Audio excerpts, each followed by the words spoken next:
J'ai le plaisir de saluer les quelques 400 participants à cette réunion de rentrée du Cercle des managers de l'immobilier. Je voudrais d'ores et déjà vous adresser mes vœux personnels. Je le fais au nom des organisateurs. Je ne suis pas le seul à organiser ces réunions mensuelles.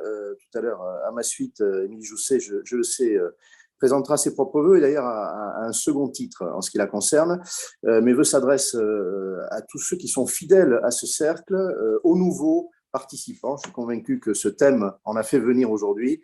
Et puis aussi à tous les intervenants qui nous permettent de faire de ces moments des moments forts, et ce depuis maintenant quelques 2 ans. Voilà, on vous adressait d'ailleurs des vœux circonstanciés pour ceux qui étaient déjà identifiés, dont nous avions l'adresse mail, mais j'ajoute ces vœux corps présents. On se retrouve autour d'un thème de très vive actualité, accès au crédit immobilier pour cette année 2022.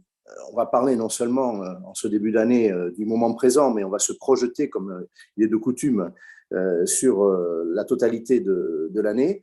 Et on va se demander, stop ou encore, si cette année sera mise sous le sceau d'une puissante distribution du crédit immobilier, comme nous l'avons vécu ces derniers mois, ou si des éléments nouveaux interviennent. Et d'évidence, l'ordre du jour sera chargé, parce qu'il y a des éléments nouveaux, pour débattre avec nous. Je vous les présente rapidement. Pourquoi rapidement? Parce que je vous rappelle que le site du Cercle des managers de l'immobilier à votre disposition porte à votre connaissance la biographie complète de chacun de nos intervenants. Vous pourrez mieux les connaître. Ça me permet d'être plus rapide et de ne citer que leur nom et la qualité qui nous a fait les invités. Je salue par ordre alphabétique Didier Brassard. Il est le directeur commercial du Crédit Mutuel Alliance Fédérale. Bonjour Didier. Normalement, chacun doit apparaître quand je le salue.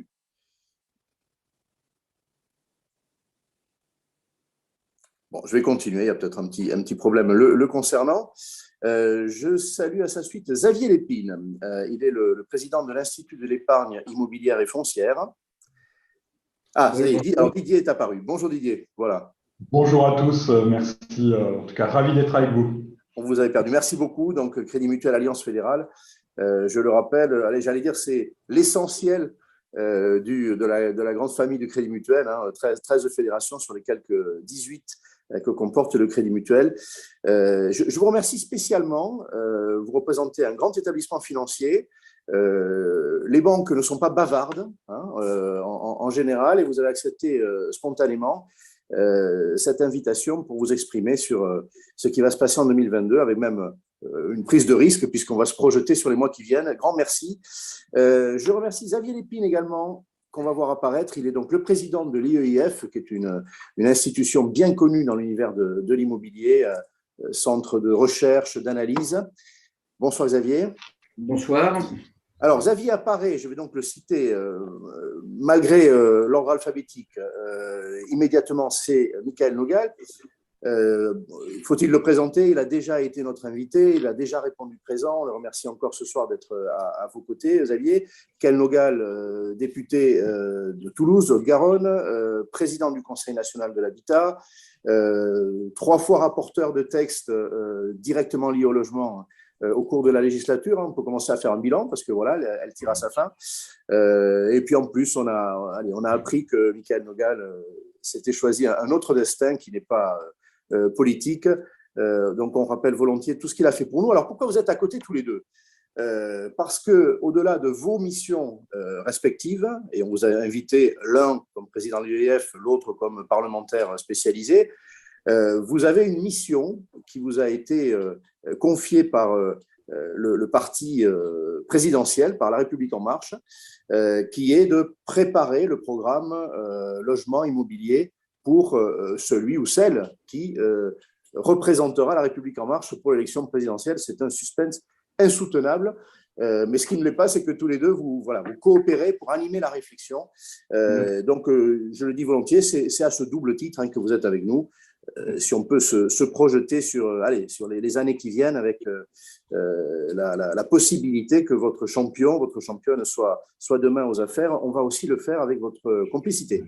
Je salue Olivier Landrevie. Je reprends l'ordre alphabétique. Il est le président, le nouveau président du groupe CAFPI. CAFPI a changé d'actionnaire, est passé des actionnaires familiaux qui avaient fondé l'enseigne à un nouvel actionnaire et c'est mandaté par ce nouvel actionnaire que Olivier Landrevie a pris les rênes du groupe CAFPI. Je le remercie d'être avec nous. Je rappelle CAFPI, le leader du courtage immobilier en France. Bonjour Olivier.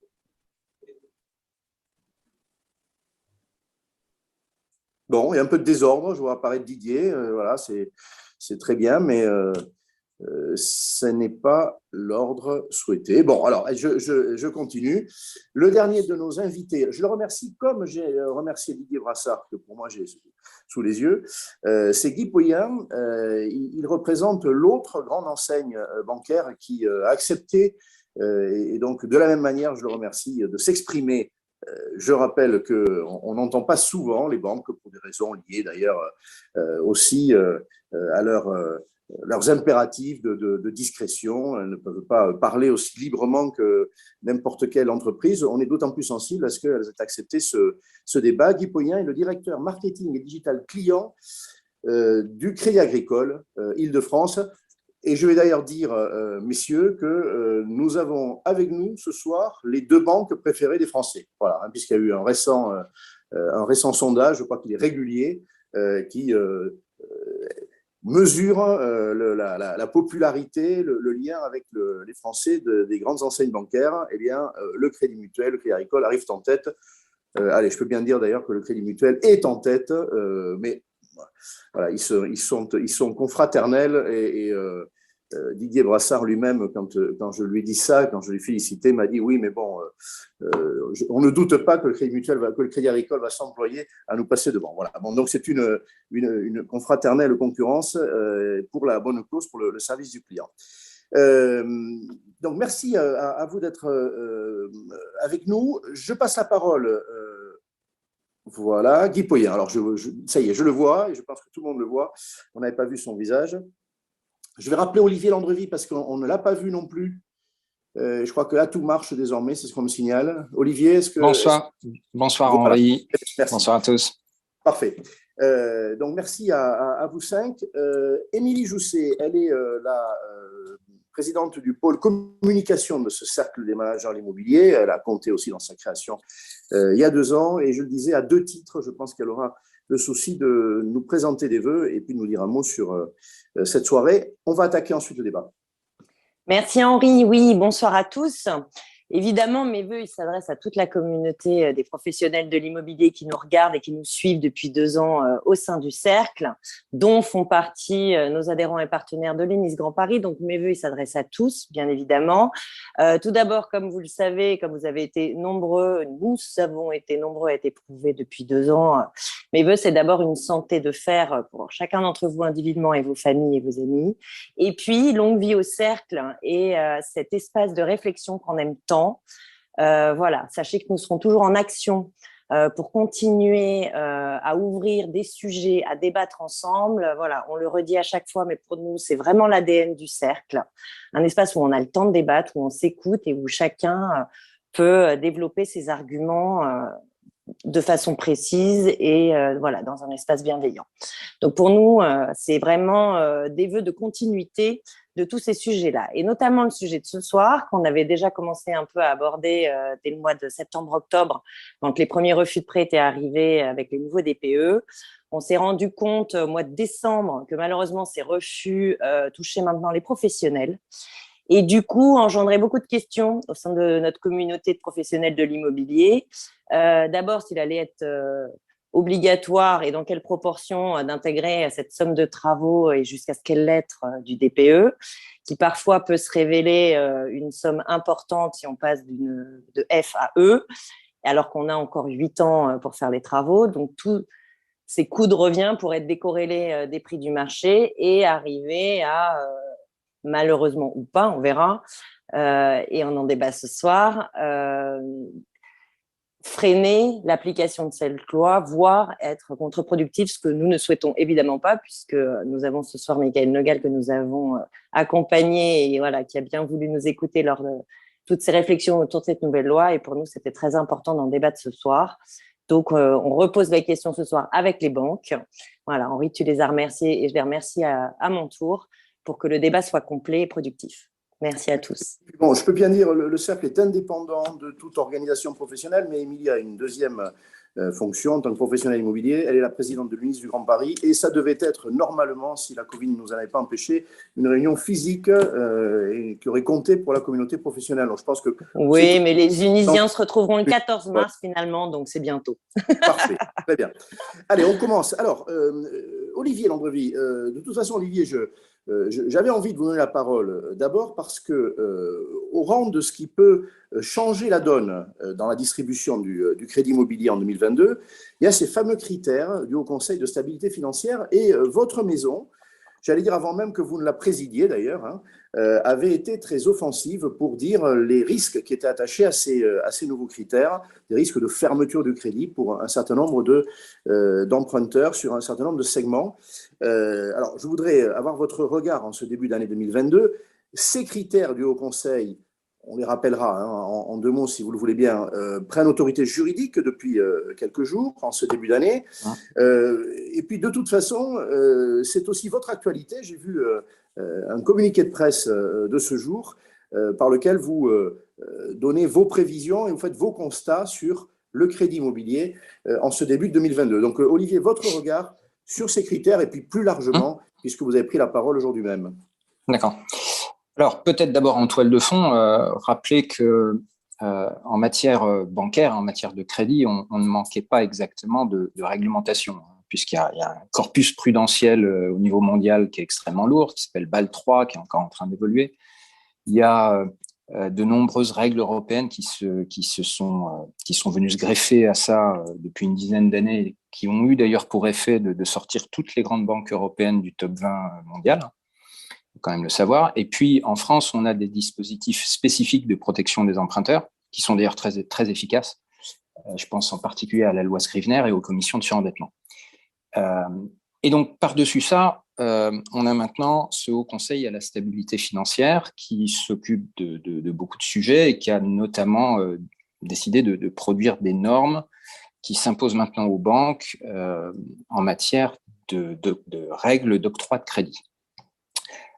Et en particulier donc deux règles, je les rappelle rapidement, Henri, si vous voulez bien, donc, qui sont le fait de ne pas prêter au-delà de 25 ans. Alors, on peut pousser jusqu'à 27 sur le 9 et oui, sur le 9. La livraison, en fait, hein, c'est pour…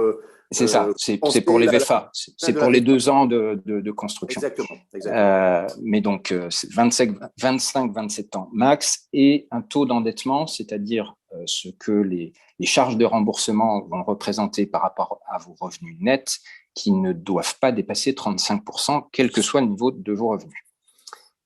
Alors, la question que je me pose vraiment, moi, depuis l'arrivée de cette réglementation, qui est en place depuis 1 an, hein, même si elle ne devient véritablement mordante que maintenant, depuis le 1er janvier, mais elle était en place depuis 1 an et les banques avaient quand même commencé doucement à s'y préparer. Et la question que je me pose, moi, depuis 1 an, c'est qu'est-ce qu'on a voulu faire par cette réglementation ? Et ce qu'on comprend quand on lit les textes du gouverneur de la Banque de France, c'est qu'on a voulu protéger les banques d'elles-mêmes, j'ai envie de dire, pour éviter ce qui pourrait être un jour peut-être une source d'une nouvelle crise bancaire. Bon, c'est un discours que personnellement, c'est peut-être parce que j'ai encore ma casquette d'ancien banquier, hein, j'étais encore banquier il y a 4 mois, mais c'est un discours que j'ai du mal à entendre dans le sens où les banques françaises, et je pense que les collègues qui sont dans le débat ce soir ne me contrediront pas, les banques françaises ont toujours été extrêmement responsables en matière d'octroi de crédit aux particuliers et en particulier sur l'habitat, sur l'immobilier. Tous les experts du secteur savent que les crédits immobiliers sont dans le bilan des banques les actifs les moins risqués qui existent. Hein, le coût du risque statistique sur très très longue période en France, sur les crédits immobiliers, c'est moins de 5 points de base, 0,05%. Donc c'est beaucoup moins risqué que du crédit aux entreprises et c'est infiniment moins risqué que du crédit à la consommation.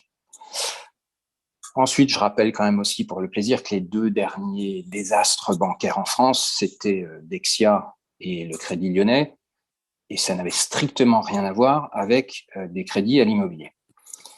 La dernière grande crise immobilière qu'on ait eue en France, il faut remonter à 1990-91 pour la trouver, et à l'époque, les banques n'ont eu aucun mal à traverser cette période et n'ont pas subi de pertes particulières sur leur portefeuille de crédit à l'habitat aux particuliers. Le secteur qui avait souffert, c'était le crédit aux marchands de biens. Marchands de biens qui avaient beaucoup spéculé dans ces années-là, et ça a coûté un petit peu aux banques. Bon, donc j'ai du mal avec cet argument. Il y a un autre argument qu'on entend dans les propos du gouverneur, c'est que c'est aussi un moyen peut-être de lutter contre la surchauffe des prix de l'immobilier. Ce qui m'étonne, moi, dans cet argument, c'est que quand on regarde la taille du marché du crédit immobilier aux particuliers en France et qu'on la compare à ses voisins, on n'a pas le sentiment que le marché du crédit soit la cause de la surchauffe des prix de l'immobilier. Quand je ramène les encours de crédit à l'habitat en France au nombre d'habitants, je suis 15% en dessous de l'Allemagne. Les Allemands ne sont pas particulièrement connus pour se surendetter. Je suis 29% en dessous de la Belgique, 34% en dessous de la Grande-Bretagne, et je ne fais même pas la comparaison avec les Pays-Bas ou les pays scandinaves, parce que là, c'est encore d'un autre ordre. Non, selon moi, ce qui est en cause dans la montée continue des prix de l'immobilier, c'est d'abord la politique monétaire de la BCE. Ça fait maintenant 10 ans qu'on est avec une politique extrêmement accommodante. On fait tourner la planche à billets, pour parler un peu familièrement. Et ça a eu pour effet d'écraser les taux longs de tous les produits de taux, les obligations d'État, les obligations d'entreprise. Donc nécessairement, l'immobilier aussi profite de ça. Et puis, il y a une autre cause structurelle que vous connaissez bien, Henri, qui est le déficit de construction de logements. La dernière fois que ça a été chiffré, c'était il y a une vingtaine d'années, c'était chiffré à 1 million de logements manquants par rapport aux besoins des Français. Je pense que si on réactualisait cette étude, le chiffre serait sans doute encore plus élevé aujourd'hui. Tous les gouvernements qui se sont succédés s'étaient donné pour objectif de relancer la production de logements pour essayer d'atteindre un chiffre qui est considéré par les spécialistes comme chiffre dont on aurait besoin pour se sortir de cette situation à moyen terme, de 500 000 logements par an. Ce chiffre, il n'a jamais été atteint et les 2-3 dernières années ne sont pas meilleures que les autres à cet égard. Et c'est ça qui nourrit les prix de l'immobilier. Donc, je vais faire une métaphore. Je voudrais après qu'on revienne vraiment aux conséquences de ces critères. J'y viens. Pas d'intérêt. Mais j'y viens. Non, mais j'y viens. Donc, on est dans une situation où on a invité 10 convives à dîner, mais pas de chance, on a que 9 chaises. Donc, inévitablement, le prix des chaises va grimper. Et le HCSF, lui, décide que la solution, c'est de fermer la porte à clé derrière le 9e convive qui arrivera. Et on laisse le 10e derrière la porte. Et le 10e, c'est qui? Et ça, c'est la réponse à votre question. Ce sont d'abord les primo-accédants qui, il y a encore 12 mois ou 13 mois, auraient emprunté jusqu'à 30 ans pour pouvoir avoir des mensualités compatibles avec leurs finances, qui sont maintenant obligés de revenir à 25 ans plutôt que 30. Inévitablement, quand vous descendez à 25 ans, vous faites monter la mensualité, c'est mécanique. Et là, vous vous retrouvez au-dessus des 35% de taux d'endettement. Donc, on évince, selon nos estimations, hein, c'est très difficile à quantifier, mais selon nos estimations, on évince entre 10 à 15% de primo-accédants dont le plan de financement aurait été parfaitement acceptable il y a encore 13 mois et qui aujourd'hui sont contraints soit de différer leur projet, soit de revoir leurs prétentions à la baisse et de chercher un bien plus petit, soit de demander de l'aide de proches pour constituer l'apport personnel que les banques demandent désormais. Il est devenu très difficile d'emprunter sans avoir 10% d'apport personnel. Et 10% On voit quand même, je reprends votre communiqué de ce jour, si je l'ai bien en tête, 66% des emprunteurs venant de la catégorie des primo-accédants. Ils sont encore même très nombreux. Ça c'est un chiffre, c'est chez nous, CAFI, c'est pas un chiffre national. Hein. Au niveau national, c'est beaucoup moins que ça. D'accord. Donc, il y a une déformation, je dirais, par votre structure de clientèle. Absolument. D'accord. Absolument. On est très tourné sur les primo-accédants. Voilà. Je vais demander tout à l'heure les chiffres aussi, je suis sûr qu'ils les ont en tête de Didier ou de Guy. L'autre catégorie. Est-ce qu'il y a un autre segment qui pâtit de ces critères? Oui, absolument. L'autre segment, ce sont les investisseurs locatifs. Puisque eux, ils vont venir buter souvent sur le 35% de taux d'endettement.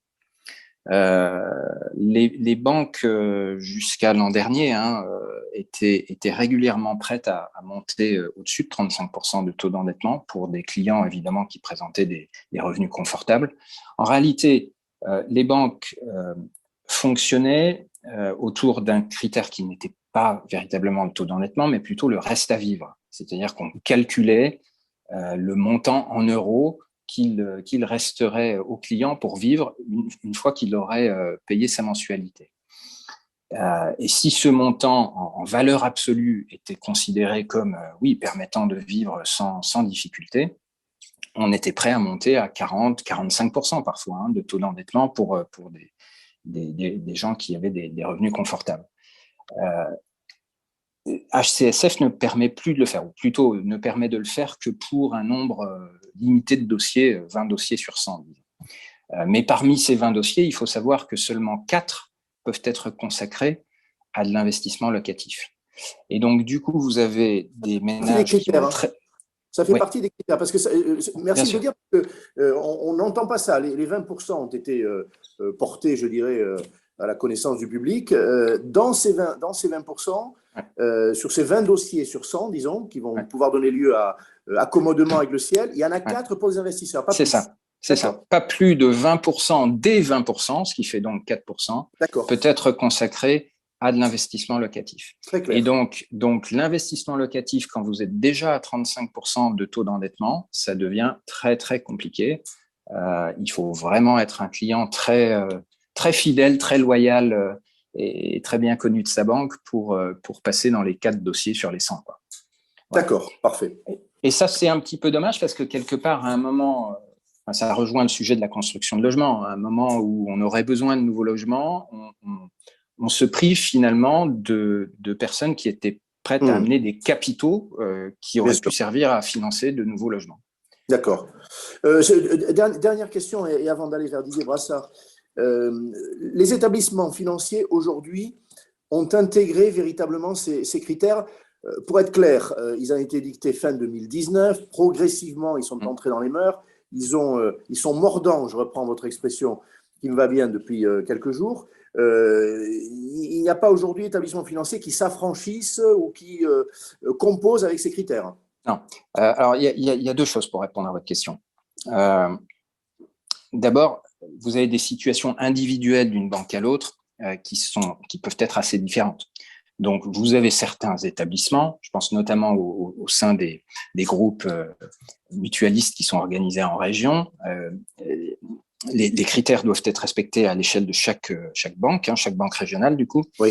Et vous avez dans certaines régions des caisses de crédit agricole ou de crédit mutuel ou de caisses d'épargne qui sont très à l'aise avec le seuil de 80% à ne pas dépasser et qui ont donc les coudées assez franches pour octroyer, pour continuer à dire oui à des clients qui seraient hors du cadre HCSF. D'accord ?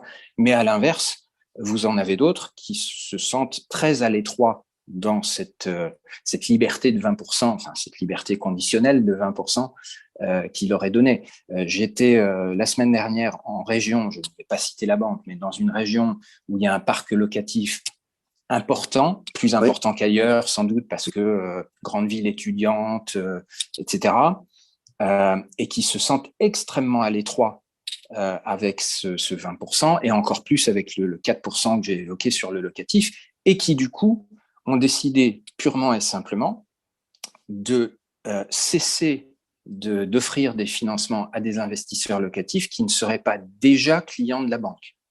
Voilà. D'accord. Très bien. Olivier, je reviendrai vers vous. Mais je veux vraiment que chacun puisse parler, que chacun, s'il vous plaît, fasse un effort de concision. Je m'engage bien sûr à n'oublier aucun sujet avec chacun d'entre vous. Didier Brassard.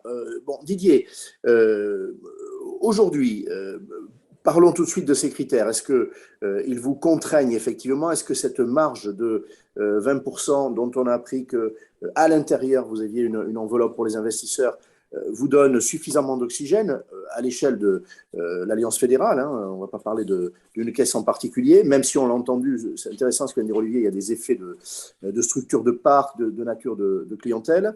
Est-ce qu'effectivement, il y a une autorité avec des contrôles derrière, et est-ce que vous sentez corseté par ces critères, et quelle autorité ont-ils pour vous aujourd'hui? Votre regard sur ces critères, et puis plus largement, comment voyez-vous l'évolution des grands segments de clientèle? On a parlé des primo-accédants, c'est majeur. On peut parler de ceux qui ont une opération de recyclage à faire, et puis bien sûr les investisseurs. Oui, alors déjà, je partage en grande partie là, tout ce qui a été dit par Olivier Landrevie, puisque effectivement, on a un carcan réglementaire qui est déjà effectivement très fort. Donc, ces règles du HCSF, en réalité, on les applique déjà depuis plusieurs mois, hein, puisque au début, effectivement, c'était censé être non contraignant, ça a évolué parce que effectivement, il y avait peut-être à un endroit ou l'autre quelques libertés qui étaient prises, mais en même temps, c'était une recommandation. Donc, effectivement, on sait que dans certaines régions, c'est quand même plus compliqué. Hein. L'Île-de-France, par exemple, c'est souvent plus compliqué. Donc, on a eu quelques échanges avec le HCSF pour éventuellement pouvoir ajuster un petit peu ces règles et faire en sorte que ça soit plus acceptable. Alors, là-dessus, hein, c'est des échanges, on n'est pas décideur, mais c'est vrai que la prise en compte, par exemple, du reste à vivre pour un certain nombre d'emprunteurs nous semblait être un critère intéressant. Qui n'a pas été retenu, et donc effectivement à nous de faire avec ces règles. Du coup, on a dû développer pour nos réseaux un certain nombre de suivis, d'outils pour nous permettre de gérer au fil de l'eau finalement l'évolution de ces critères et vérifier que chaque trimestre nous sommes dans les clous de ce qui est aujourd'hui du coup une nouvelle contrainte. D'accord, chaque trimestre, hein, c'est vos périodes, si je puis dire, c'est la toise. Ouais. Voilà. En tout cas, nous on suit vraiment au jour le jour hein, l'évolution, mais on doit rendre compte effectivement chaque trimestre du fait que l'on respecte bien ces critères.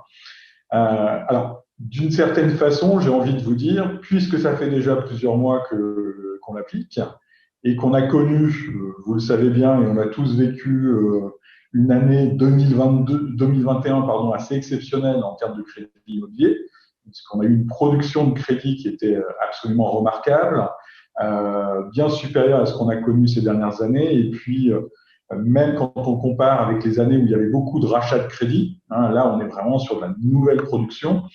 Et donc, on voit que même si ces critères sont contraignants, ils n'ont pas empêché une production très importante de crédit immobilier.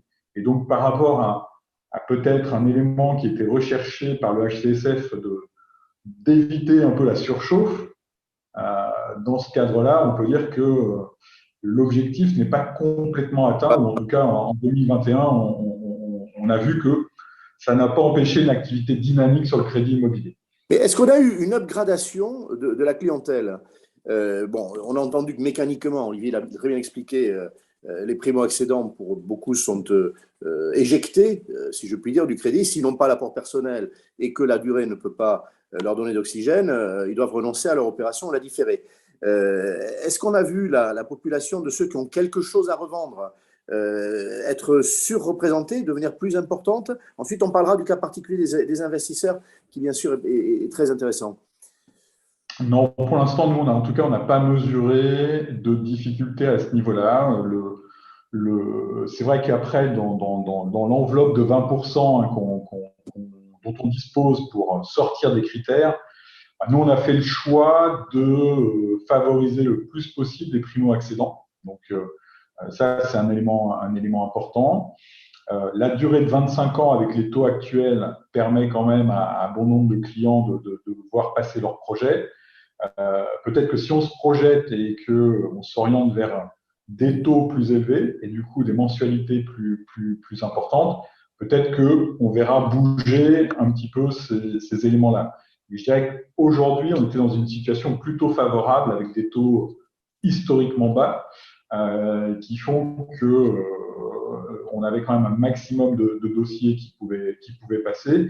Et puis encore une fois, comme ça a été dit tout à l'heure, sur cette enveloppe de 20%, pour laquelle on peut sortir des clous, là-dedans, il y a des règles qui nous sont imposées. Et dans ces règles, c'est 80% de résidence principale, d'où le calcul que faisait Olivier Landrevi tout à l'heure pour dire sur les investisseurs, on est quand même limité pour sortir des règles. Et puis, on nous demande aussi de respecter au minimum 30% de primo-accédants. Et nous, ce que je peux vous dire, c'est qu'on est bien au-delà de ces 30% dans ce cadre-là. Donc, en tout cas, on essaye de permettre à nos clients d'accéder à la propriété si on pense que leur dossier le permet. Et comme c'était dit tout à l'heure, on a quand même cette particularité en France, ce qui fait notre modèle, c'est que pour l'octroi, on se base non pas sur la valeur du bien qui est acheté avec une hypothèque qu'on pourrait mettre en face, mais on se base bien sur une capacité de remboursement. Voilà. C'est ça, exactement. Et donc là-dessus, si au regard du dossier, on estime qu'on peut accompagner nos clients, on le fait. Sur l'apport personnel aujourd'hui, est-ce que vous l'exigez ou est-ce qu'un financement à 100% du prix du bien, voire à 110% avec les frais d'acquisition, on sait que ce qu'on appelle indûment les frais de notaire représentent déjà 8,5% si on est dans l'existant. Allez, on va dire 10%. Où en êtes-vous par rapport à ça? Je poserai la même question à Guy. Ce sont des politiques qui peuvent varier d'un établissement à l'autre. Ouais, alors nous, aujourd'hui, on essaye de faire en sorte que l'apport couvre les frais. Voilà. Au-delà des frais, on continue à financer l'intégralité de l'achat. Sur les investisseurs, un sujet qui n'a pas été abordé directement par Olivier. On entend que les 35% sont très pénalisants. Il ne l'a pas dit, mais j'ai en tête que sur sa production, celle de CAFPI, dans les mois qui viennent, on est passé, je crois, d'une représentation de 19% d'emprunteurs investisseurs par l'intermédiaire du réseau CAFPI à 12%. Donc là, on voit qu'il y a un vrai mouvement. En tendance, je pense que c'est représentatif. Je vous pose la question, est-ce que chez vous aussi, vous voyez la part des investisseurs souffrir et comment prend-on en compte, parce que c'est une question qui vient tout de suite à l'esprit, les revenus potentiels fonciers, c'est-à-dire les loyers qui doivent arriver lorsque on va mettre en place un locataire et que l'exploitation va commencer. Comment peut-on ne pas réduire l'effort à l'instant T de l'investisseur, sachant que par définition, il va avoir des revenus fonciers? Alors ça a été un élément de débat avec le HCSF. Et donc aujourd'hui, oui, c'est une vraie difficulté pour les investisseurs. On voit en parallèle beaucoup plus de SCI qui se mettent en place que dans les années précédentes. Alors les SCI échappent à ces critères du HCSF? Oui, pour certaines, en tout cas, oui, effectivement. Et c'est un moyen, en tout cas, de continuer à passer par là. On a, nous, au sein du groupe, et notamment côté CIC, on a une partie de banque privée. Et du coup, on voit bien que côté banque privée, c'est un vrai sujet. Là où finalement, dans notre réseau grand public plus classique, effectivement, en fonction des régions, on a moins de difficultés à accompagner les investisseurs. Mais effectivement, dans certains domaines de la banque, plutôt banque privée, on a ou autour des patrimoniaux, c'est un sujet et donc le passage par des SCI nous permet d'accompagner nos clients dans un certain nombre de cas. D'accord. Alors, cela dit, la SCI a manié aussi avec des pincettes. C'est-à-dire qu'il ne faut pas tomber sous le coup de l'abus de droit. On ne peut pas, dans n'importe quelle circonstance, qu'il y ait une SCI. Hein. Exactement. Du coup, c'est vraiment du cas par cas. Et c'est pour ça que je dis, dans certains cas, pour certains profils investisseurs, la SCI peut être la solution. Une question m'est posée, je n'aurais pas oublié, mais je remercie ceux qui l'ont posée, sur les résidences secondaires. Alors, on a entendu que dans l'enveloppe des 20%, alors est-ce que c'est 20% d'ailleurs du nombre de dossiers, Olivier disait ça tout à l'heure, ou du volume de crédit accordé, cette marge de manœuvre, on la regarde comment? Je ne suis pas arrivé à trouver la précision. Non, alors, c'est 20%, nous on regarde 20% du nombre de dossiers. Du nombre de dossiers, bon, c'est plus simple, d'accord. Les résidences secondaires, elles ne sont pas là-dedans. Ce ne sont pas des investissements locatifs, ce ne sont pas des résidences principales. Ça veut dire que vous ne pouvez pas consentir de souplesse pour l'acquéreur d'une résidence secondaire. On rappelle que c'est de l'ordre de 10% des transactions, hein, structurellement, et plutôt plus avec le télétravail. On voit arriver des résidences qui ont un statut pas tout à fait stabilisé, mais qui sont plutôt des résidences secondaires. Est-ce qu'elles sont pénalisées ? Oui, forcément, elles sont pénalisées. Alors, effectivement, si l'emprunteur ne respecte pas les critères et notamment les 35% d'endettement parce qu'il a déjà un crédit sur sa résidence principale, par exemple, Bien sûr. elles peuvent rentrer dans ces 20%, mais comme on le disait tout à l'heure, les 20%, on a un double critère, 30% minimum de primo-accédants. Donc là-dessus, celui-là, quelque part, on a 70% pour les accompagner. Donc, il n'y a pas de difficulté par rapport à ce critère-là. En revanche, le second critère, c'est 80% de résidence principale. Et donc là, finalement, les résidences secondaires viennent dans le même paquet que les investisseurs pour lesquels on voudrait faire passer ces dossiers en dérogation. Donc là, effectivement, on peut avoir un sujet. Comme vous le soulignez, un sujet qu'on pourrait avoir dans le futur, c'est finalement d'arriver à déterminer clairement quelle est la résidence principale. Absolument. Puisque, effectivement, avec le télétravail, on voit qu'il y a des migrations qui s'opèrent et finalement, on va avoir un certain nombre de clients qui se retrouvent avec 2 résidences principales, 2 lieux de vie. Et pour ces clients-là, ça peut devenir effectivement un peu plus compliqué. On commence à parler de résidence semi-principale, enfin, un nouveau concept émerge. Merci beaucoup, Didier. Guy Poyen, bon, les mêmes questions se posent évidemment au Crédit Agricole. Alors, pour compléter le propos, si vous avez besoin de le nuancer, hein, bien sûr, vous le faites, le propos de votre confrère, Didier Brassard. Le Crédit Agricole, c'est le premier prêteur immobilier en France. Il a tout particulièrement une très large clientèle de primo-accédants. Quel regard portez-vous? C'est peut-être pas exactement le même sur ces primo-accédants. Ça intéresse ceux qui nous écoutent, qui sont des agents immobiliers ou des promoteurs, bref, qui ont cette clientèle de primo-accédants dans le neuf ou l'existant. Les taux d'intérêt, ils ont été très rapidement évoqués par Didier. Je voudrais que vous appesantiez un petit peu sur ces taux d'intérêt. Ils sont encore bas. On entend qu'ils ne peuvent pas ne pas augmenter au cours de l'année 2022. Qu'est-ce qui va se passer? Vous avez des économistes dans vos grandes maisons qui anticipent. À partir de quand une augmentation de taux serait-elle pénalisante? C'est-à-dire, nous ferait-elle perdre des opérations de crédit et d'achat immobilier? Ouais, disons que je ne m'aventurerai pas pour présager comment les taux vont évoluer, ça c'est certain, mais il est certain qu'un certain nombre de signaux faibles, en fait, en tout cas aujourd'hui, laissent à penser qu'on avait atteint un niveau de taux qui était extrêmement bas, avec là aussi une abondance de liquidités qui était apportée par les banques centrales. D'ailleurs, on voit aujourd'hui l'impact d'une tentative de resserrement de la Fed sur la bourse, de ce que entraîne en fait un robinet, on va dire, pour parler familièrement, qui va se refermer. Donc, la situation de la zone euro est un peu différente, certes, mais on est quand même là sur un scénario avec une tendance qui semble plutôt s'avancer vers une tendance de remontée des taux, en sachant que tout le monde, si tendance il y a, on espère tous que cette remontée soit progressive et lente dans le temps, parce que forcément les impacts peuvent être importants.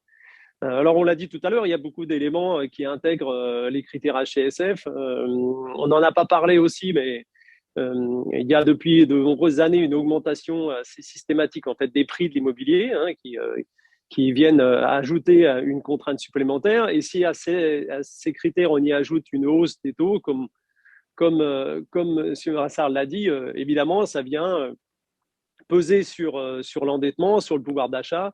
Et ça va forcément, je dirais, éliminer une partie de la clientèle qui, jusqu'à là, pouvait avoir accédé à la propriété et qui va là se voir limitée, en tout cas en termes d'accès. Donc, les observations qu'on peut avoir aujourd'hui sur les taux, hein, on observe depuis fin d'année une augmentation quand même de 30 points de base de l'OAT d'État à 10 ans, hein, qui est passé positif et qui aujourd'hui est autour de 0,3, 0,35. Donc, vient s'ajouter en termes de prix le coût du taux de refinancement de l'établissement financier, là aussi, qui, avec ces swaps de taux qui, sur 10 ans, ont des augmentations sur la même période qui va suivant les établissements, qui va entre 19 points ou 25 points de base. Et à ça, vous venez ajouter le coût du spread qui vient, je dirais, renchérir en fait le coût du refinancement auquel les banques à réseau sont et auquel les banques doivent aussi faire face en fait au coût de la collecte, hein, puisque quand on est une banque à réseau, il y a aussi le prix de la collecte et les différents et puis la récente annonce d'augmentation effectivement du taux du livret A vient aussi ajouter un coût supplémentaire, en tout cas dans le coût de la ressource, et qui rend l'équation évidemment un peu plus complexe et qui laisse à penser que les taux, évidemment, vont avoir plutôt tendance à évoluer, effectivement, en espérant encore une fois que ce soit progressif. Aujourd'hui, dans vos barèmes, rien n'a bougé par rapport à la fin de l'année précédente? Alors, sur les barèmes, il n'y a rien à bouger. Alors, je ne vais pas m'exprimer pour l'ensemble des caisses régionales du Crédit Agricole, hein, puisque chacune est maître de son destin. Effectivement, nous, en tout cas, en ce qui nous concerne, on va apporter une augmentation, puisque là aussi, on souhaite répercuter sur nos barèmes, en tout cas, cette tendance à la hausse, avec plutôt une volatilité, une souplesse, si on devait être amené à réadapter en tout cas nos barèmes pour garder en fait cette compétitivité, on le fera. Mais effectivement, il faut s'attendre en tout cas en ce qui concerne le Crédit Agricole d'Île-de-France à une hausse effectivement des barèmes. Est-ce qu'on peut dire d'ores et déjà si elle sera de 10 points de base pour parler comme vous, comme les banquiers, de 20 points de base, c'est-à-dire 0,2, 0,3, 0,1 Non, elle restera oui, pardon, non, elle restera contenue, hein, parce qu'entre l'équilibre, si vous voulez, de la hausse de certains indices dont je parlais et le fait que vous avez aussi un spread qui s'est abaissé, globalement, en fait, la hausse, elle tournera autour de 10 à 12 centimes. D'accord, parfait.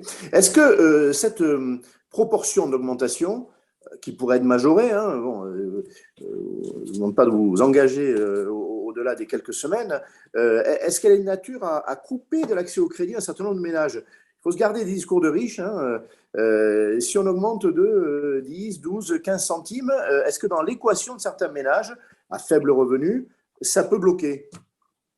Bah oui, tout à fait, hein, parce que comme aujourd'hui, avant, on avait la variable d'ajustement qui était, on l'a dit tout à l'heure, qui était la durée. La durée.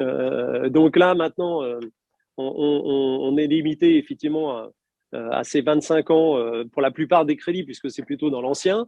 Si c'est dans le neuf où on peut allonger avec la période d'anticipation. Donc là, c'est plutôt effectivement dans l'ancien. Donc on a cette limite en fait de durée. Et l'autre variable d'ajustement, c'est la seule façon en fait de pouvoir réouvrir demain si les taux augmentent et que la durée bouge pas. Et la limite des 35% ADE comprise, assurance d'essai comprise dans le taux HCSF. Important. L'autre variable d'ajustement, c'est le prix, en fait. Absolument. Oui, tout à fait. L'assurance emprunteur, dont on va reparler plus précisément, est comprise dans les 35%. Guy, merci beaucoup. Je vais revenir vers vous tout à l'heure, comme vers Didier, parce qu'on va parler, Émilie Jousset l'a annoncé tout à l'heure, de transition environnementale, de coûts de travaux, de regard porté sur des logements qui sont pénalisés par le DPE. C'est un grand sujet. Xavier Lépine, alors, je m'adresse au président de l'Institut de l'épargne immobilière et foncière, le regard économique que vous portez. Votre anticipation sur les taux d'intérêt qui vont affecter les crédits immobiliers, est-ce que vous pouvez prendre plus de risques que nos banquiers n'en prennent aujourd'hui? Est-ce que vous avez, par vocation, l'Institut fait des projections? Et puis, je voudrais parler aussi de l'épargne. On voit bien que l'apport personnel peut être la réponse si la durée ne peut plus être rallongée, si on met un couvercle sur le niveau d'endettement, il va falloir financer par un apport personnel davantage pour emprunter moins. On a beaucoup parlé de ces près de 200 milliards d'épargne supplémentaires par rapport à ce que les Français constituent d'habitude, qu'ils ont constitué au cours de cette pandémie parce qu'ils sortaient moins, ils dépensaient moins, voire ils ont été confinés. Qui a constitué cette épargne? Est-ce qu'elle peut apporter une réponse à ce besoin d'apport personnel puisqu'on a les limites des critères du HCSF? Bon, sur la première question, est-ce que les taux vont monter? Probablement un peu. Est-ce qu'ils vont monter beaucoup? La réponse est probablement non. Ça, je ne peux que rejoindre mes camarades pour une raison extrêmement simple. Personnellement, et je pense que l'IUIF partage ma vue, on n'est pas dans un processus inflationniste. On connaît une hausse de prix, mais ce n'est pas un processus. Cette hausse de prix, elle est liée principalement au problème de chaîne d'approvisionnement, mais on n'est pas encore… Au blocage de l'économie lié à la Covid, en fait. Voilà, on ne peut pas vraiment parler de mécanisme inflationniste comme on a connu dans les décennies antérieures. Donc, par ailleurs, je pense qu'il a échappé à personne que les États étant endettés entre 120 et 200% du PIB, ils feront, la BCE fera ce qu'il faudra pour éviter que les taux montent significativement. Donc, de ce côté-là, bien sûr, on peut dire que passer de 1 à 1,10 ou de 1 à 1,30, c'est un drame absolu, mais il faut quand même relativiser les choses. Je pense qu'on est dans une période où le capital coûte peu cher et qu'effectivement, c'est aussi un moment important de l'histoire qu'on est en train de vivre, puisque un capital peu cher, le coût du capital peu cher, c'est aussi le moment d'investir, mais investir dans quelque chose qui a du sens. Donc, effectivement, on peut comprendre, mais ce n'est pas le message qu'on nous envoie, on peut comprendre la position du HCSF, de dire il faut aujourd'hui solvabiliser plus les emprunteurs, c'est juste faire augmenter les prix, puisqu'on n'a pas suffisamment de production de logements. Donc, ce n'est pas faux de dire que si on prend sur une période longue, puisque quand on parle de l'épargne, on parle d'un temps long, donc sur les 40 dernières années, les prix de l'immobilier dans les zones tendues a été multiplié par 10, alors que l'inflation n'a été que de 3,5 fois. Donc ça, c'est cette augmentation des prix de l'immobilier qui les rend très difficilement accessibles, notamment aux primo-accédants. On voit bien que c'est la conséquence d'une insuffisance de production de logements. Donc tout ce qui conduit finalement à solvabiliser les ménages sans qu'il y ait une contrepartie de production de logements ne fait jamais que créer de l'inflation et de reporter le problème sur l'année suivante. Donc, sur la valeur des actifs, Xavier, je vous interromps, c'est un point très important. Les banquiers qui sont avec nous n'ont pas exprimé cette crainte. Est-ce qu'elle a quelque chose d'artificiel? Vous l'expliquez, un manque de logement. Est-ce que demain, il pourrait y avoir une baisse massive de la valeur des actifs qui mettrait en difficulté les prêteurs et les emprunteurs? Ou est-ce que ce risque systémique n'existe pas? Ce risque, il existe toujours, mais qu'est-ce qu'une baisse massive? Est-ce que 20%, c'est une baisse massive? Oui ou non? Je veux dire, ce n'est pas quelque chose qui serait totalement insupportable pour l'économie. Est-ce qu'il est probable qu'il y ait une baisse de 20%? La réponse est non, parce qu'il y a une insuffisance d'offres et de demandes. Moi, je vais vous poser une question et je vais la poser à mes camarades intervenants. Tout le monde, je pense, autour de la table connaît le prix du mètre carré, le prix moyen du mètre carré dans Paris, de logement, autour de 10 000 euros. Quel est le prix du mètre carré moyen de bureau à Paris? Alors, donnez-nous la réponse, parce que c'est une fausse table ronde, donc ils ne peuvent pas vous interrompre. Oui, mais ils n'ont pas demandé la parole non plus. Ils ne savent pas, bon. Oui, ils ne savent pas. C'est 32 000 euros. 32 000 euros. Donc, si vous voulez, on a construit un système, et ce n'était pas ma source à moi, IELIF, c'est la source CBRE. Je veux dire, on a construit un système depuis 40 ans où finalement on a construit énormément. Citez-moi, je vais vous poser une autre question, citez-moi un grand architecte. Vous allez me citer Jean Nouvel, Jean-Michel Villemotte, Viguier, ils font que du bureau. Citez-moi des grands architectes dans le logement. Qu'est-ce que ça dit d'une société qui finalement produit des beaux objets, mais qui ne sont que du bureau? Il y a des prix qui sont en prix de vente et en prix de revient complètement délirants. Donc, si vous voulez, aujourd'hui, on a cette situation qui est très intéressante et le crédit fait partie de la solution, mais n'est pas toute la solution. Le crédit, c'est juste de se poser la question comment solvabiliser des ménages à partir du moment où effectivement on arrive à produire des logements pour loger les gens. Il a été évoqué tout à l'heure, je crois que c'est Olivier qui en parlait, du fait qu'on n'avait jamais produit les 500 000 logements qu'il faudrait produire du fait de la croissance démographique. On a un enjeu considérable qui est de réconcilier 3 paramètres qui, pour le moment, s'opposent. Il y a un paramètre démographique. On voit bien qu'il faut produire parce qu'il y a plus de gens, il y a de la décohabitation, il y a un allongement de la durée de la vie, il faut produire plus de logements, il faut les produire plus vite, il faut en même temps qu'ils soient plus économes de la planète, et on sait tous que ça coûte plus cher, et en même temps on a une équation économique qui fait qu'il faudrait faire moins cher. Moins cher. Si la variable d'ajustement n'est pas sur le crédit, alors même que les taux d'intérêt sont à 1%, elle est où la variable d'ajustement? Où est-ce que vous la trouvez? Donc, si vous voulez, j'entends bien la position du HCSF et j'entends bien la position des banques qui dit bah, écoutez, nous, on n'a pas d'autre choix que de suivre nos autorités de tutelle, mais c'est pas comme ça qu'on va résoudre la crise du logement et la crise sociale qui couvre. Un mot sur l'épargne.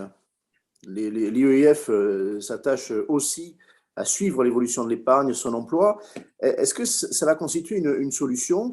Par qui elle a été constituée, ces 180-200 milliards de plus que d'habitude? Écoutez, moi, en tout cas, je n'ai pas les statistiques, mais bien sûr, ça peut constituer une petite partie de la réponse. Personnellement, je ne pense pas que ce soit la réponse. La réponse, ça va être, pour moi, elle est double. Elle est, d'une part, qui détient aujourd'hui l'immobilier? Les seniors, qui sont acquittés globalement. Est-ce que l'on met, comme d'autres pays le font structurellement, ou d'autres plus récemment sont en train de mettre en place, comme l'Italie, est-ce qu'on crée un marché du prêt viager hypothécaire pour permettre aux seniors de financer, d'une part, la rénovation énergétique de leur appartement, mais surtout de transmettre une partie de leur patrimoine, de leur vivant à leurs enfants ou petits-enfants? Est-ce que l'on va vers cela? Est-ce qu'on facilite finalement le problème générationnel qui est colossal dans ce pays? Est-ce qu'on fait du prêt viager hypothécaire qui est autorisé par la loi de 2006, ou est-ce qu'on continue dans le même schéma? Ça, c'est pour la structure de la propriété du logement. Aujourd'hui, la France est un cas très particulier. 60% de la richesse des Français, c'est du logement. Il n'y a pratiquement aucun pays occidental qui est dans le même pourcentage. Tu me permets de poser une question, Xavier? Oui. Sur le prêt viager hypothécaire, on a plusieurs établissements bancaires représentés ici. En volume, chez chacun, ça représente combien depuis une petite quinzaine d'années que c'est mis en œuvre. Alors, Didier et Guy, est-ce que vous avez le chiffre? Le prêt viager hypothécaire, qu'est-ce que ça représente dans votre production? Didier, on glisse une réponse de chacun d'entre vous. C'est enfin, pas confidentiel en termes de ne pas vous donner l'information. Le nombre, il est proche de zéro. D'accord, très faible, très faible. Guy, Oui. Didier, pardon? Même Non, chez nous, c'est exactement la même chose. D'accord. C'est quasi nul. D'accord. Mais après, je pense que pour ajouter, c'est aussi culturel. Oui, c'est culturel, mais c'est aussi culturel de créer une crise intergénérationnelle. Je veux dire, on ne peut pas être en même temps dire je suis au service de, excusez-moi, je suis un peu agressif, mais c'est l'intérêt d'un débat, qu'on est au service de ses sociétaires et de ses clients, etc. Et de dire, tous les gens de plus de 70% de la population de plus de 65 ans est propriétaire de son logement. Ils n'ont pas tous des revenus considérables parce qu'ils sont pour la plupart à la retraite. Beaucoup sont des pensions de reversion. On a cette épargne qui est complètement… Vous me parliez tout à l'heure, Henri, de l'épargne de la crise Covid. Moi, je vous parle de l'épargne accumulée et stérilisée dans l'immobilier. Ensuite, on a effectivement la perception de… les gouvernements considèrent que le logement, c'est de la rente. Mais où est la rente? Je veux dire, vous avez acheté votre appartement il y a 20 ans, 30 ans, 40 ans, au dixième de la valeur d'aujourd'hui. Vous êtes potentiellement riche, mais ça ne vous rapporte rien. Je veux dire, il faut… Le rôle de la finance, c'est de remettre de la liquidité, c'est de transférer cette épargne immobilisée en partie vers les générations nouvelles. Et c'est de permettre à ces gens d'avoir aussi, aux seniors, d'avoir une retraite heureuse. Voilà, si vous voulez, pour moi, la vraie source, si vous voulez, vous parliez tout à l'heure d'apport. Si les générations du dessus peuvent, s'ils le souhaitent, dire je donne à mes enfants ou mes petits-enfants jusqu'à 20% de la valeur de mon appartement sous forme de prêt viager hypothécaire financé par des banques, votre problème, il est résolu. C'est clair, donc, mais c'est très bien. Et à l'inverse, excusez-moi, je continue, avoir une règle, elle est imposée, donc on n'y peut rien, mais d'avoir la même règle que vous ayez 30 ans primo-accédant ou 55 ans troisième accédant, qu'à 55 ans, vous disent pas plus de 25 ans, on peut comprendre. À 30 ans, c'est-à-dire prêter au bien, on sait que la Hollande, la Suède, la Suisse prêtent au bien, autant qu'à la personne. Nous, effectivement, on est complètement obsédés, et je rejoins tout à fait ce que vient de dire Guy, par notre culture. Est-ce que notre culture est adaptée? Est-ce que vous avez entendu des banques canadiennes faire faillite? Le prêt viager hypothécaire ou le prêt partiellement perpétuel, c'est une pratique normale et courante. Est-ce que vous avez entendu parler de banques suédoises faire faillite? Non. Est-ce que les banques suisses font faillite? À ma connaissance. Est-ce qu'elles ont une réglementation structurellement différente des nôtres? Non. C'est-à-dire, puisque parfois bon dos. Mais je suis peut-être un peu provocateur. Non, mais c'est très bien, on est là pour ça, et Didier ou Guy pourront répondre, et en tout cas, ils ont entendu. Michael Nogal, puisque vous êtes ensemble, on va tout de suite profiter du regard que Michael peut porter. Alors, sur ces critères, est-ce qu'on n'a pas rappelé que le Haut Conseil est présidé statutairement par le ministre de l'économie et de la relance, c'est-à-dire Bruno Le Maire? Bon. Vous êtes politiquement proche de lui. Est-ce qu'il vous semble, vous êtes encore parlementaire aujourd'hui avec un véritable engagement, que ces critères, en effet, portent atteinte à la responsabilité de banques qui ont toujours démontré qu'elles faisaient bien leur métier en France, qu'elles ne surendettaient pas, qu'elles savaient faire, regarder la situation individuelle des emprunteurs sans casse. Donc, votre regard très librement sur ces critères. Et puis, alors ensuite, je vous pose la question, ça s'adresse aussi à Xavier, mais vous travaillez ensemble. Justement, on entend qu'il faut innover, pas forcément par la décision publique d'ailleurs, ça peut être par les acteurs. Est-ce que vous réfléchissez à des propositions particulières pour le crédit? qu'elle renvoie à des dispositions réglementaires évolutives ou à des pratiques qui devraient bouger, sur l'épargne, sur la fiscalité également. Hein. On entend des propos de Xavier qui portent sur la transmission. C'est un sujet de vive actualité d'ailleurs. Hein. Plusieurs candidats disent on veut faire ceci, cela, les 100 000 ou une franchise complète. Bon. Voilà, donc d'ores et déjà, après quelques mois de travail, je crois, hein, et d'audition, qu'est-ce que vous avez en tête? Et après, on fera le lien à bon compte avec vous, Michael, sur la question de la transition énergétique et du financement de la transition énergétique. Voilà. Avec là aussi la dimension réglementaire. Dans la loi climat résilience, il y a des choses, et puis la dimension des pratiques bancaires. Merci beaucoup, Henri, et bonsoir à toutes et à tous. Je laisserai évidemment, on fera une réponse à deux voix avec Xavier pour la partie. Un duo sur canapé, voilà. Prospective, voilà, exactement.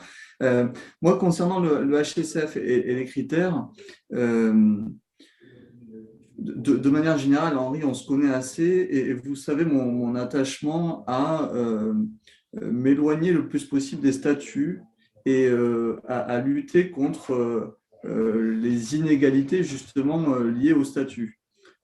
J'ai mené un combat dont je crois on me reconnaît aujourd'hui la pertinence, à savoir celui de l'accès au logement par la sécurisation des propriétaires bailleurs, par de nouvelles règles qui devaient prévaloir dans le secteur bancaire et assurantiel sur la façon dont on qualifie un ménage et ses capacités à payer, notamment sur les rapports locatifs.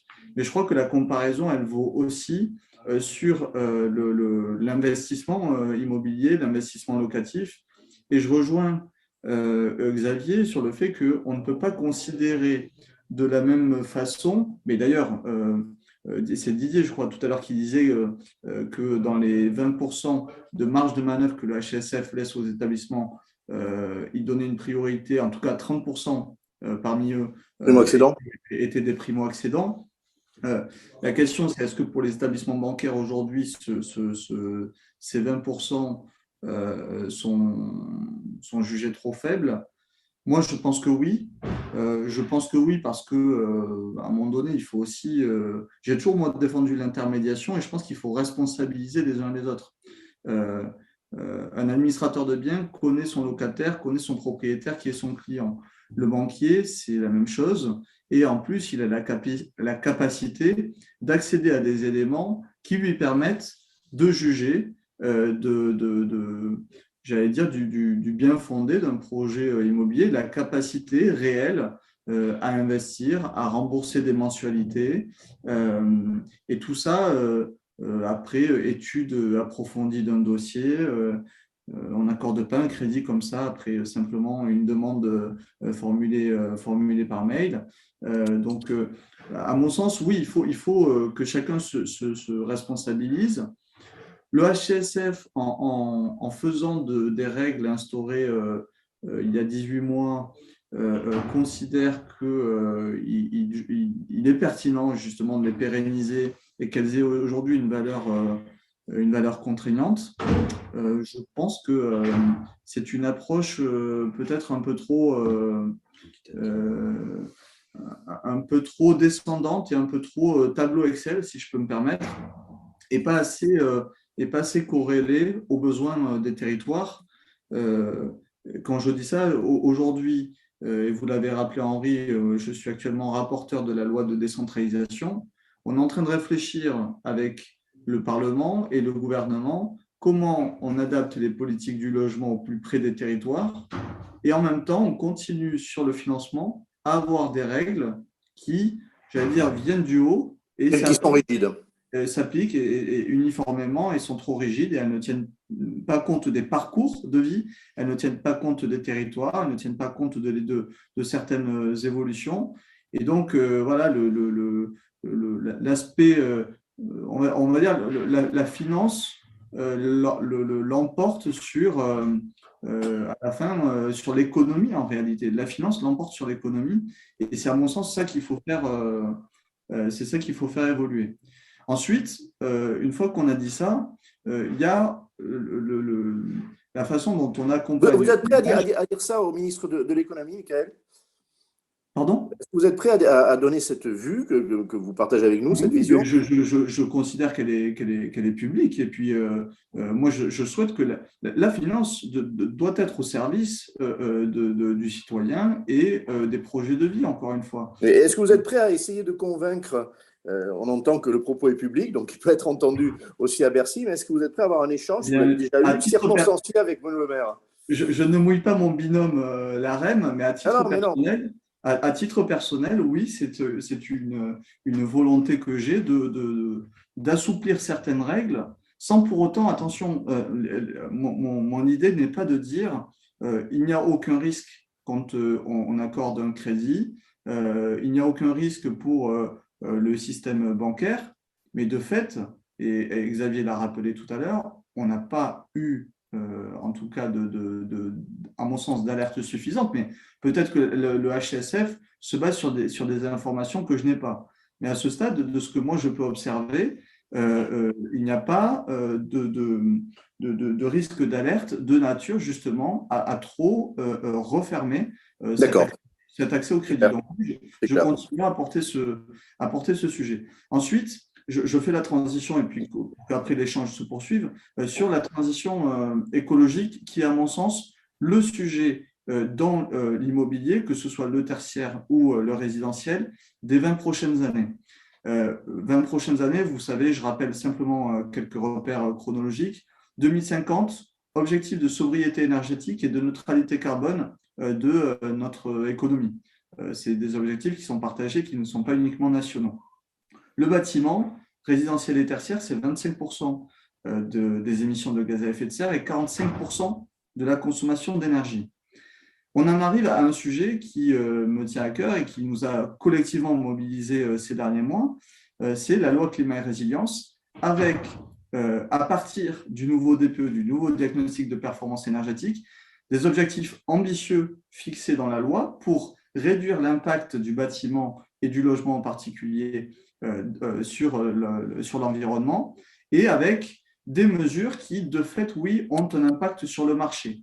Quand on dit à un propriétaire bailleur, si vous souhaitez continuer à mettre en location votre bien, dont le DPE le classe parmi les passoires énergétiques, vous devez absolument rénover votre logement d'ici 2028 pour les logements classés F, d'ici 2025 pour les logements classés G, et parce qu'on a voulu donner de la visibilité à tout le marché, donc que ce soit les professionnels de l'immobilier, que ce soit les financeurs, que ce soit les professionnels du bâtiment également, et puis de manière générale à tous nos concitoyens, on a rajouté, et par un amendement que j'ai porté à l'Assemblée nationale, les logements classés E qui eux aussi devront être rénovés d'ici 2034. On est début 2022, ça laisse 12 ans. J'ai eu quelques alertes, notamment de Danielle Dubrac, présidente de l'UNIS, sur ce calendrier que certains professionnels jugent trop resserré. Les associations jugent qu'il n'est pas assez rapide. Donc, on a essayé de trouver un équilibre pour coller avec la trajectoire environnementale à laquelle on aspire. Ce qui est certain, c'est que la réussite de notre politique de rénovation énergétique, elle est étroitement liée à la question du financement. C'est-à-dire que le politique décide de mettre en place un service public de la rénovation énergétique. Depuis le 1er janvier, ça s'appelle France Rénov'. Donc ça, c'est une première chose, avec des guichets uniques sur tout le territoire pour avoir un maillage de sorte que celui ou celle qui habite en ville, à Paris, à Toulouse, ou bien dans la Creuse, ou dans le Gers, ou en Corse, ou dans les Outre-mer, peu importe, il ait accès à une information objective, neutre, impartiale et gratuite. Ça, c'est le premier point. Ensuite, on a mis en place la fonction d'accompagnateur Rénov', c'est-à-dire un professionnel agréé par l'État qui va accompagner tous les ménages de A à Z dans leur projet de rénovation. Ça, pourquoi on fait ça? Parce que pendant trop longtemps, on a balancé des milliards d'euros dans la rénovation énergétique pour des travaux qui n'ont pas permis des réels gains de performance énergétique. On peut juger aujourd'hui que c'est une aberration. Malheureusement, pendant des années, c'est ce système-là qui a prévalu et qui fait qu'aujourd'hui, peut-être, pour rattraper le retard qu'on a, il fallait prendre des mesures coercitives dont je précise qu'elles ne ciblent que les propriétaires bailleurs et non les propriétaires occupants.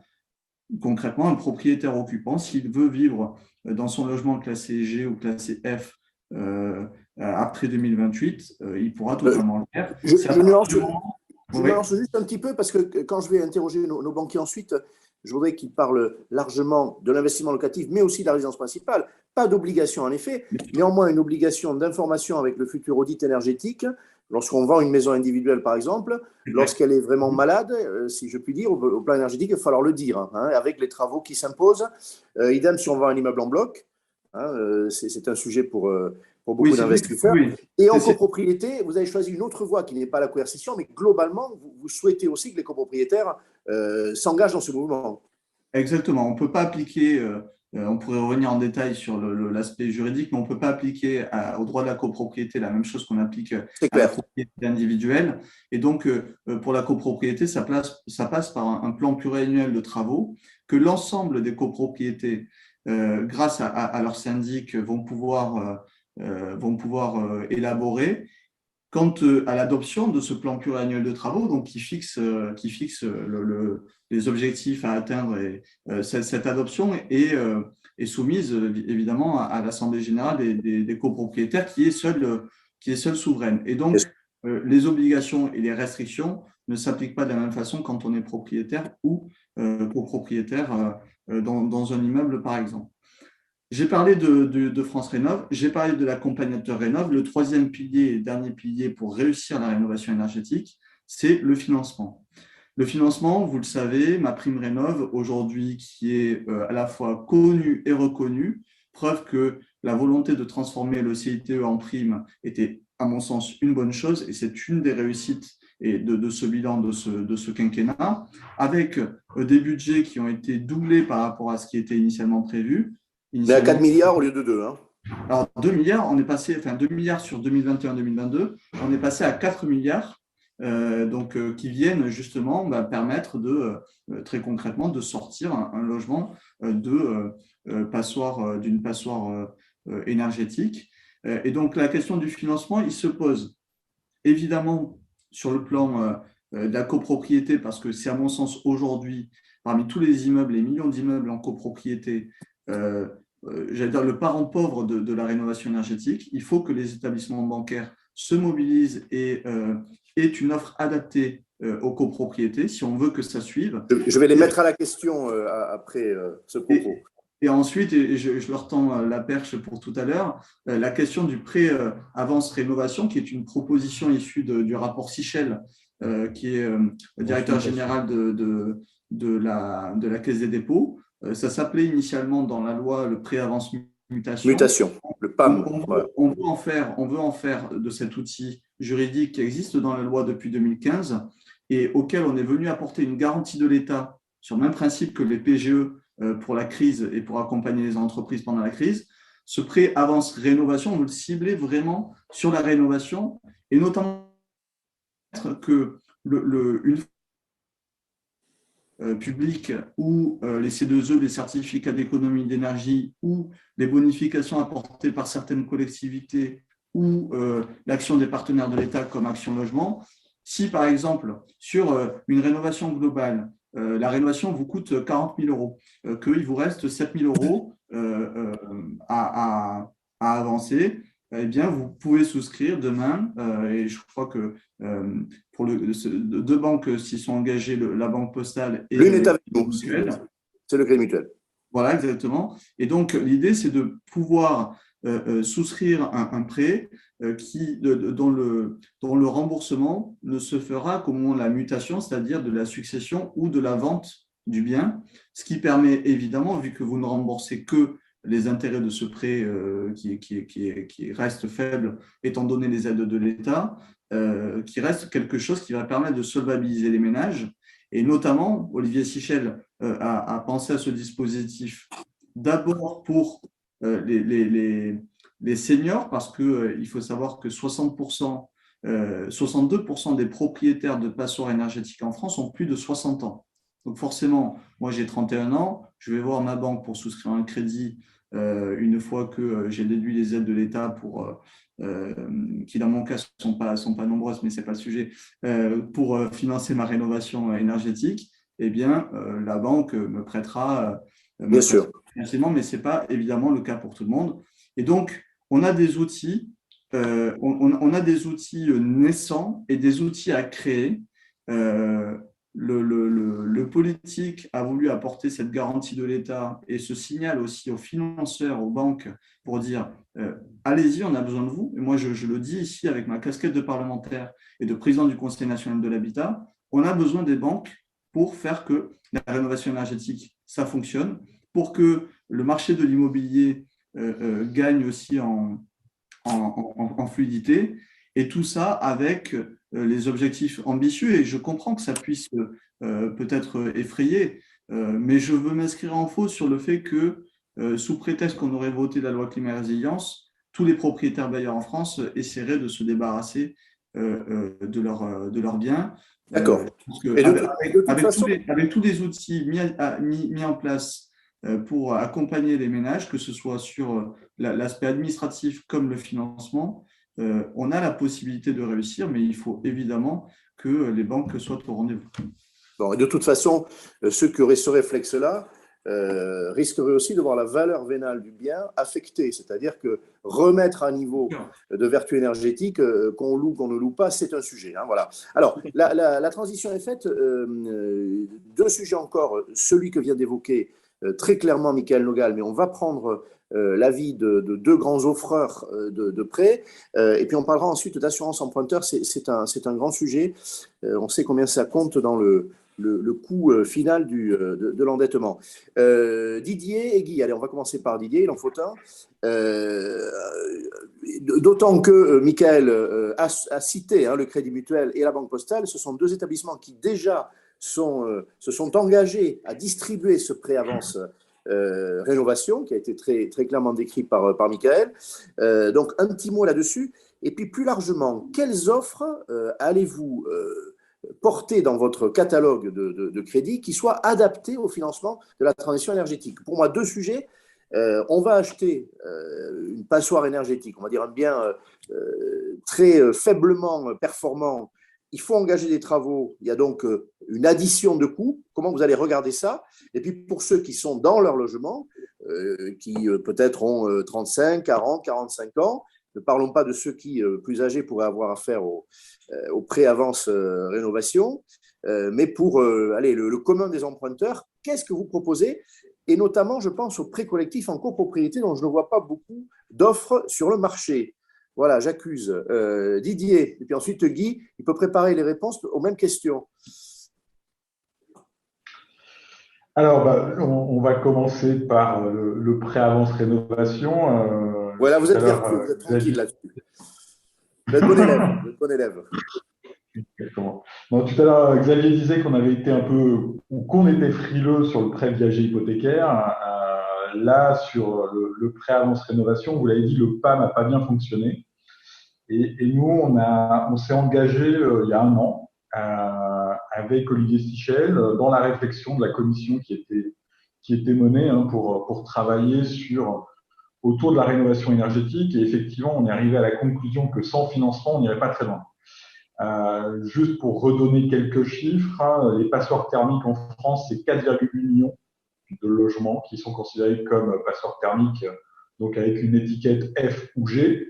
Sur ces 4,8 millions, il y en a 2,7 qui sont occupés par des ménages qui sont propriétaires. Et là-dessus, il y en a 1,5 million qui sont des ménages avec des revenus plutôt faibles, voire très faibles. Et comme c'était dit précédemment, 62% qui sont des ménages de plus de 60 ans. Donc, du coup, dans les choix que nous avons faits, et Crédit Mutuel Alliance Fédérale est devenu une entreprise à mission. Et parmi les 5 missions que l'on a retenues, il y avait notamment le fait d'œuvrer pour une société plus juste et plus durable. Et donc, il nous a semblé que c'était notre rôle d'accompagner nos clients qui pouvaient se retrouver dans cette situation, donc propriétaires d'une passoire thermique, plutôt âgés et avec des revenus assez faibles. Et donc, c'est pour ça qu'on a fait le choix de travailler pour mettre en œuvre ce pré-avance rénovation. Donc ça, effectivement, c'est un premier élément. Comme ça a été dit précédemment, il va y avoir des accompagnateurs autour de la rénovation. Et donc, c'est eux qui vont construire le dossier de financement avec les clients et ils vont donc ensuite pouvoir venir nous voir pour que nous puissions les accompagner dans le cadre de cette rénovation. Donc ça, alors, sur les autres clients, ce que j'appelle le gros des emprunteurs, qui ne vont pas être les plus âgés, qui ne vont pas forcément être les primo-accédants, ceux qui restent dans leur logement ou qui acquièrent un nouveau logement qui est pénalisé par sa lettre DPE. Ouais, alors, donc là, on a déjà mis en place depuis là aussi un peu plus d'un an maintenant. On a un crédit qu'on appelle Crédit Énergie chez nous, voilà. Et ce crédit, on a fait le choix d'une part, dans le cadre qui est un crédit destiné à la rénovation énergétique du bâtiment, on a fait le choix d'une part d'aligner le taux de crédit sur le taux des crédits immobiliers. Donc là, on est sur un crédit travaux, donc plutôt crédit consommation. Et donc, on a vraiment baissé le taux des crédits pour le mettre sur le même niveau que les crédits immobiliers. Quelle durée? Et on va jusqu'à 20 ans. Voilà. Donc, on a fait vraiment le choix d'accompagner nos clients, là aussi, pour dire, si vous avez besoin de rénover votre bâtiment, on vous accompagne, on baisse les taux et on augmente les durées. Et donc ça, c'est un point qui me paraît important parce que, et je crois que ça a été dit tout à l'heure aussi, finalement, on se rend compte que pour être efficace, il faut faire une rénovation complète du bâtiment. C'est-à-dire que si on se contente de changer une fenêtre par-ci, par-là ou de refaire un peu la toiture, etc., c'est bien, ça a déjà un coût, mais on voit qu'en termes de diagnostic énergétique, c'est pas suffisant et ce qu'il faut vraiment faire, c'est une rénovation complète du bâtiment, notamment pour les passoires. Et là, c'est un coût qui est entre 40 et 50 000 euros. Et donc, l'idée, c'était effectivement de pouvoir avoir une durée un peu plus longue pour baisser le coût, avec une difficulté, c'est que souvent, l'économie d'énergie qui est faite ne couvre pas le montant de la mensualité. Du crédit. Et donc, du coup, on a cette difficulté-là qui est un frein malgré les différentes aides de l'État. Je reviens juste 2 secondes sur le prêt avance rénovation, avec juste une précision. On a demandé d'avoir la possibilité pour nos clients soit effectivement de rembourser les intérêts au fil de l'eau, mais aussi de pouvoir ne les rembourser qu'à la mutation du bien.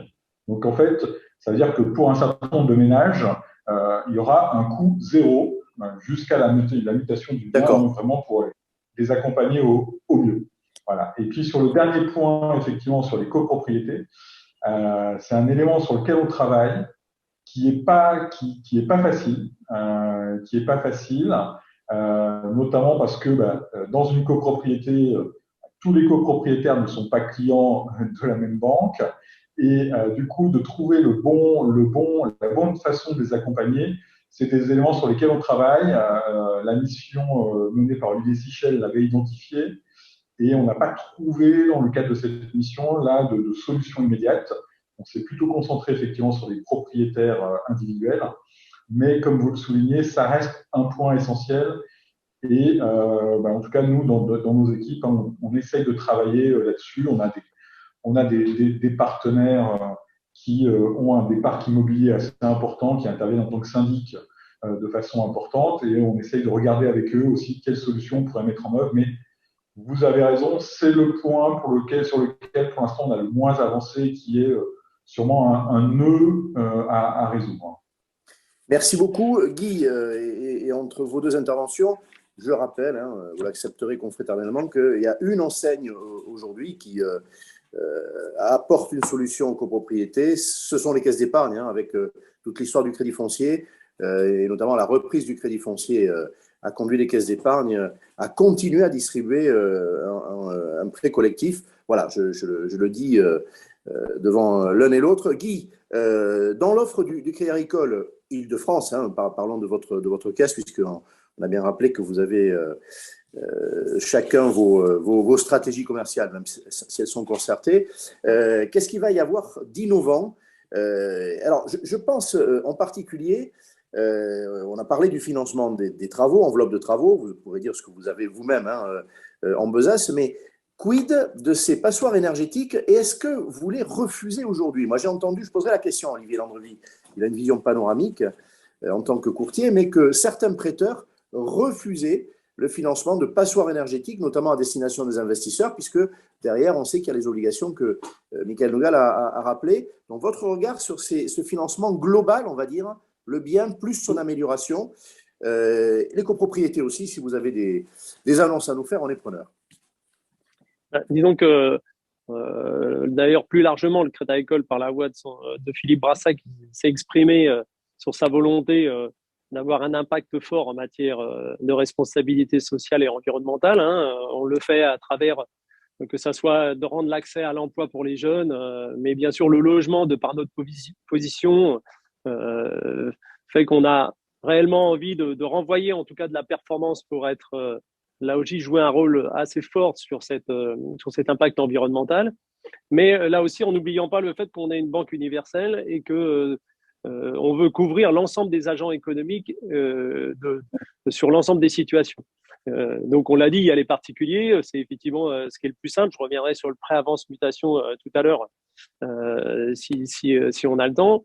Mais c'est aussi plutôt d'être dans une logique d'accompagner cette transition énergétique face à trouver des solutions qui soient simples, que ça soit pas seulement avec des offres, mais également sur la facilité, en tout cas, d'y avoir accès en refondant, en tout cas, les process, en les simplifiant et en s'appuyant énormément sur le digital pour faire en sorte que, quel que soit l'acteur, au final, qui souhaite avoir ces informations, qu'on souhaite là aussi plutôt lui rapporter sous forme de hub un certain nombre de liens pour qu'il ait l'ensemble des éléments à sa portée et que l'octroi, l'accès en tout cas à ce financement lui soit simplifié. Donc, par rapport à ça, donc, bien évidemment, les administrateurs de biens font partie de la cible qu'il faut couvrir dans la mesure où cette transition, si on veut l'accompagner, avoir un impact fort, eh bien, il faut laisser personne sur le bord de la route. Et l'innovation, en tout cas, que ça soit dans le process, que ça soit dans l'offre, elle doit apporter, en tout cas, à tous les agents économiques, que ça soit sur des investisseurs individuels, collectifs ou autres, pour accompagner ça. Donc, à la question plus précise qui était est-ce que vous ne financez pas les passoires, la réponse est non, on les finance. En revanche, évidemment, on s'attache dans notre devoir de conseil à bien clarifier avec lui que son investissement, si en l'état il ne fait rien, aura quelques difficultés à les louer si compte tenu dans le temps, si la note reste ainsi. Et donc, qu'est-ce qu'on peut être amené là aussi à venir apporter en complément en fonction de son investissement, en fonction du coût aussi que ça représente, parce que faire des travaux de rénovation énergétique pour un particulier ou pour un investisseur qui achète un immeuble et donc qui sur une note très dégradée et qui doit effectivement l'améliorer, c'est pas du tout le même coût. Et donc, on adapte là aussi la durée de financement ou d'amortissement par rapport aux besoins. Vous avez un regard, je dirais, qui se projette aussi sur l'avenir à court ou moyen terme, qui va conduire à rénover le bien. C'est-à-dire qu'il y a l'actif dont vous financez l'acquisition, mais vous savez, et vous attirez l'attention de l'emprunteur sur une deuxième charge qu'il devra supporter. Oui, pour deux raisons. La première, pour le devoir de conseil de bien s'assurer qu'il a bien cette information à l'esprit. Et la deuxième, parce qu'il y a aussi un risque forcément qui est lié au non-remboursement du crédit à un moment donné. Si quelques années après, en fait, il n'y a plus de revenus qui rentrent pour pouvoir être amené à pallier en fait à l'endettement, ça peut là aussi mettre on parlait tout à l'heure du coût du crédit, et bien forcément, ce coût du crédit il peut être relativement assez impacté. Est-ce que vous en passez par des expertises? C'est-à-dire qu'aujourd'hui, connaître la valeur d'un bien, passoire énergétique, qui va être situé peut-être pas au cœur d'une très grande ville où la valeur ne semble pas aujourd'hui affectée. J'ai écouté les propos du président de la FNAIM, par exemple, qui nous disait cela, mais dans des villes moyennes ou dans des zones rurales, on voit qu'il y a un impact, les agents immobiliers le disent. Est-ce que la valeur de l'actif, elle compte pour vous, même si c'est un prêt personnel? Est-ce que vous commencez à avoir un regard un peu réel aussi sur le bien? Et est-ce que vous dites, bon, est-ce que je ne finance pas quelque chose qui vaut en fait moins? Et puis, il faudra ensuite ajouter une enveloppe. Oui, tout à fait, mais d'où la raison après de pouvoir ajuster le matelas de sécurité et qui peut être compensé par, comme tout investissement qui a potentiellement un risque élevé, va là aussi nécessiter quelle est la part du risque que le dit investisseur va mettre en termes d'apport personnel, par exemple, si vous financez un bien à 110%, comme vous disiez tout à l'heure, avec un risque potentiel de dévalorisation de l'actif parce que en fait il ne sera plus aux normes, donc forcément le risque de crédit il est important. Si en fonction de la situation il y a là aussi une prise de risque qui peut être partagée avec un investisseur qui met un peu plus d'apport personnel, son regard, si vous voulez, sur le fait de maintenir à niveau va être un peu différent. C'est très clair, c'est très clair. Je me permets on va les voir réapparaître à l'écran pour qu'ils nous saluent, s'ils ont une seconde, de saluer Michael Nogal et Xavier Lépine, qui avaient une obligation de 19h30. On va dépasser un petit peu, mais sans eux. Michael, Xavier, je vous dis bonsoir si vous êtes encore avec nous. Merci Henri, merci pour votre invitation. Merci à tous les deux. Merci beaucoup. Merci. Et on compte sur les banques. On a compris le message et je reviens vers Guy. On va voir si nous pouvons compter sur le Crédit Agricole Île-de-France pour les prêts collectifs. Même question et une réponse du Crédit Agricole, comme le Crédit Mutuel nous a répondu. Guy. Sur les prêts collectifs, ça fait partie, comme je vous le disais, des choses qu'on doit être amené en tout cas à revisiter, puisque ça fait partie du spectre complet dans l'accompagnement, en tout cas, de ce que l'on veut faire. Donc, c'est effectivement quelque chose qu'on ne s'interdit pas de faire, et bien au contraire, en fait, toutes ces contraintes que l'on voit, elles ont effectivement, c'est un mal pour un bien, j'allais dire, parce que ça nous oblige un peu à nous rechallenger, à nous reposer les bonnes questions, à innover. Voilà. Donc après, ils sont partis trop tôt, je regrette, mais quelquefois avec les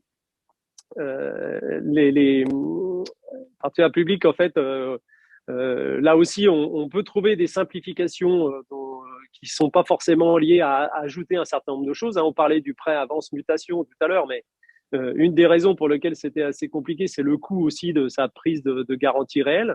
Donc, on aurait pu très bien aussi imaginer que plutôt que de réinventer une énième garantie qui est couverte qu'à 75%, etc., on aurait pu aussi avoir un impact pour réduire le coût en fait de la prise d'une garantie réelle sur ce type de prêt, ce qui aurait effectivement simplifié en tout cas la démarche. Et le gaz peut-être, utiliser le gaz qui oui, mais si vous voulez, le gaz, si vous voulez, pour un banquier, c'est toujours très compliqué dans la mesure où vous avez aussi des mauvaises.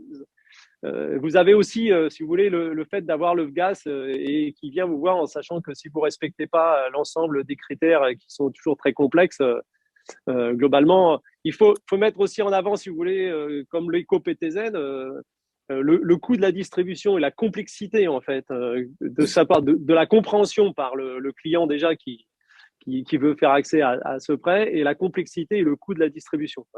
Donc, on sait très bien que la simplicité n'est pas forcément quelque chose qui est dans l'esprit de l'administration française. Une question sur l'éco-conditionnalité des taux. Je crois qu'on comprend ce que ça veut dire. C'est est-ce que vous allez faire varier les taux en fonction de la qualité énergétique des biens? C'est une idée qui a été évoquée dans la communauté des prêteurs. Oui, c'est une piste qu'on a étudiée, mais globalement, encore une fois, quelle visibilité ça peut apporter vis-à-vis du marché? Parce que, en fait, comme déjà on n'a pas tous les mêmes taux, quel est l'intérêt? Voilà. En revanche, comme je vous disais, on s'interdit pas de regarder tous les spectres possibles en fait pour favoriser, promouvoir, accompagner, accélérer cette transition. Donc que ça soit sur une situation constatée et de trouver quel est le meilleur moyen de le financer, soit par un crédit traditionnel, soit parce que en décalant l'amortissement pour éviter et donner la possibilité à des personnes qui n'ont pas forcément de retrouver ce pouvoir d'achat pour pouvoir là aussi contribuer en fait à cet aspect énergétique, en sachant que là forcément on n'est pas comme dans un véhicule ou autre, ou dans un bien de consommation. Forcément, l'investissement qu'on a, on sait que la valorisation, en tout cas du bien, on le retrouvera à terme. Donc, sur cette partie-là. Et en revanche, c'est de dire comment on peut aussi, ceux qui ont un comportement vertueux, les encourager et promouvoir ceux qui achètent des logements A, B et C, sans attendre en fait qu'il y ait forcément ça soit légiféré ou qu'il y ait une règle qui nous soit imposée. Enfin, je veux dire, il faut mettre un peu d'intelligence collective et encore une fois, vraiment incarner et avoir une action en fait qui a un impact fort, quoi, et pas uniquement faire de la com. C'est clair. Le propos plairait à Michael Nogal qui dit volontiers qu'il ne faut pas non plus tout attendre du législateur. Alors, je reviens vers Olivier Landrevie. Alors, vraiment, rapidement, il nous reste 2-3 minutes. On a dépassé largement l'heure et demie impartie. Un mot sur l'assurance emprunteur. Une proposition de loi est au Sénat qui proposait la possibilité de changer à tout instant d'assurance emprunteur. On sait qu'elle compte beaucoup dans le coût du crédit, je rappelle. Les sénateurs sont revenus là-dessus. En contrepartie, je crois qu'il y a une disposition sur le questionnaire santé et ça me conduira à revenir vers Didier Brassac parce que le Crédit Mutuel s'est engagé sur cette voie aussi pour alléger les obligations des emprunteurs en matière de questionnaire santé. Olivier. Ouais. Oui, absolument. Donc, vous avez bien résumé. Pour qu'on ne perde pas d'auditeurs en étant trop long. Donc, la commission économique du Sénat, mercredi dernier, a suggéré de supprimer la partie de la loi qui permettrait de changer d'assurance à tout moment de la vie du crédit. Donc, on reviendrait, si c'est voté par le Sénat, ce sera mercredi, je crois, ce mercredi, on reviendrait au régime qui est actuellement en vigueur, c'est-à-dire on ne peut changer d'assurance qu'à l'anniversaire du prêt avec 2 mois de préavis.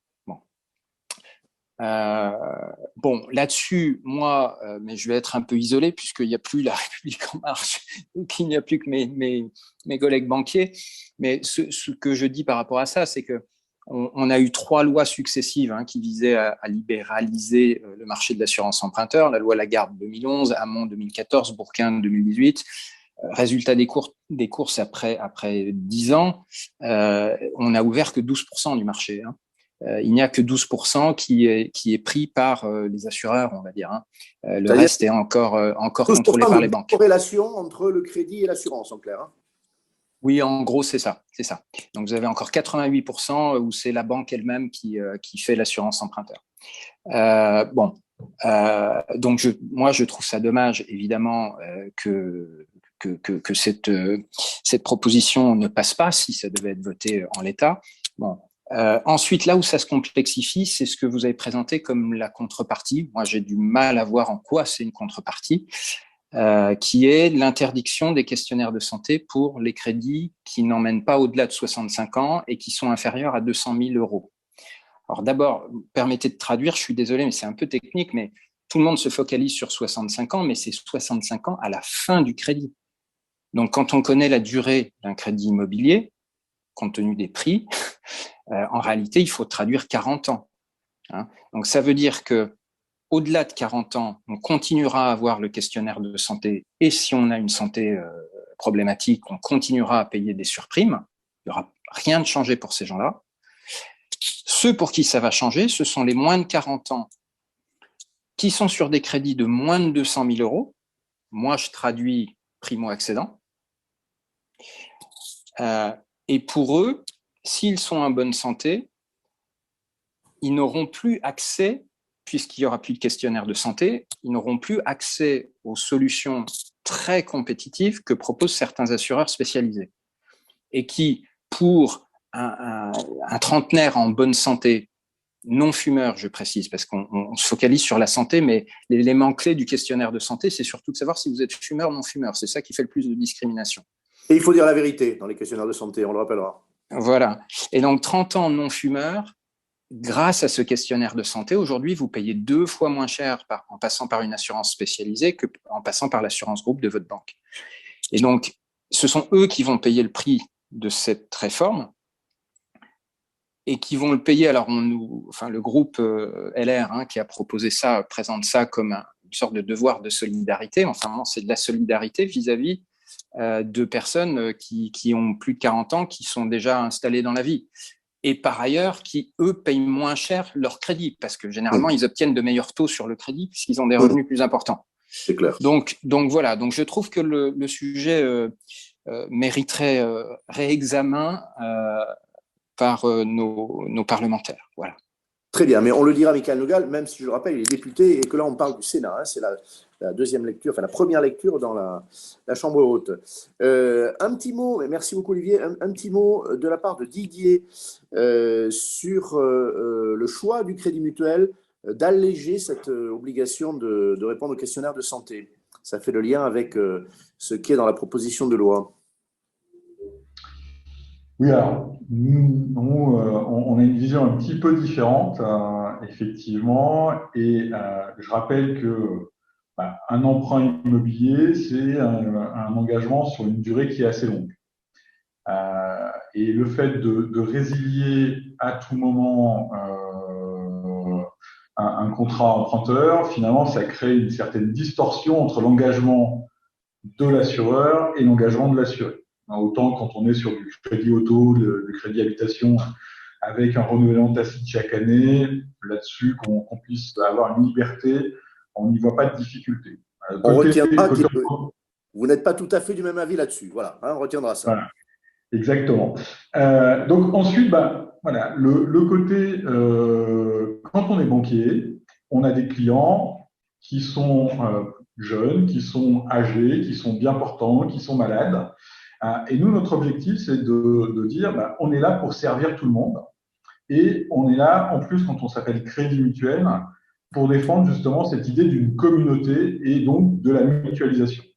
On a beaucoup reproché aux banquiers d'avoir des tarifs plus élevés que des assureurs individuels. Mais moi, en tant que banquier ou en tant qu'assureur, puisque si je me mets à la place de notre compagnie d'assurance, donc je sais faire un tarif moins cher. Et vous connaissez le sujet parce que ça a été une grande partie de votre carrière au Crédit Mutuel, on peut le dire. Exactement, ouais.